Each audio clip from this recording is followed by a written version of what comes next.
Video తీసి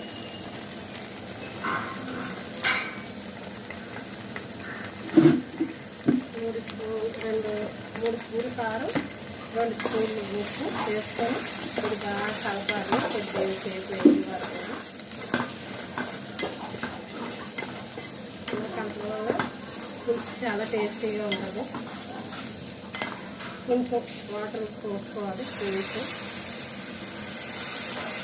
ఇది బాగా అడిగిస్తుంది. మనం బాగా తీసుకోకపోతే మాడిపోవాలి. కాబట్టి పక్క తీసుకొని పెట్టుకోవాలి.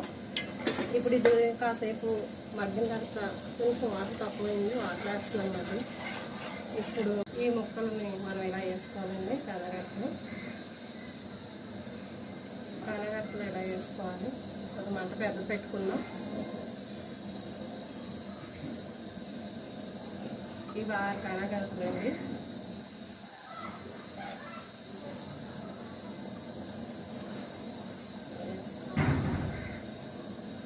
మగ్గడం వల్ల బాగుంటుంది. ఇప్పుడు మనం ఇది కాసేపు మగ్గించుకొని కొద్దిగా అటు ఇటు కలపండి.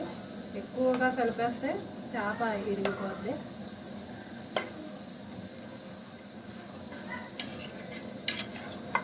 ఇలా ట్రై చేయడం వల్ల కర్రీ చాలా బాగుంటుంది. దీనికి ఎక్కువ కారం వేసుకుంటే బాగుంటుందండి. చేప పులుసు ఒక్కొక్క పట్టిలా వేసుకోవాలి.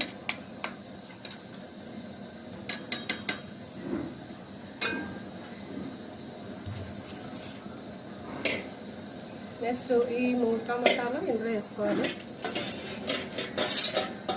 అందరికి దీనిపైన మనం మూత పెడదాం. ఇప్పుడు మనం కొద్దిగా ఇంత చింతపండు వేసుకొని ఇవి మనం బాగా ఇలా పిసుకాలి.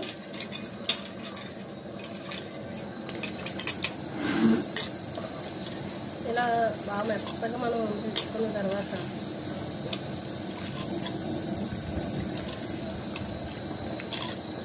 ఇలా టమాటాలు ఇందులో వేయడం వల్ల చాలా టేస్ట్ వస్తుంది ఫ్రెండ్స్.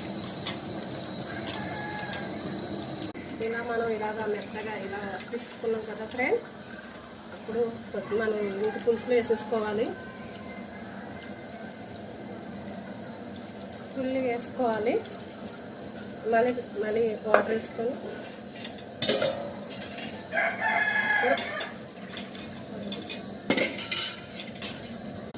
పార్ట్ 1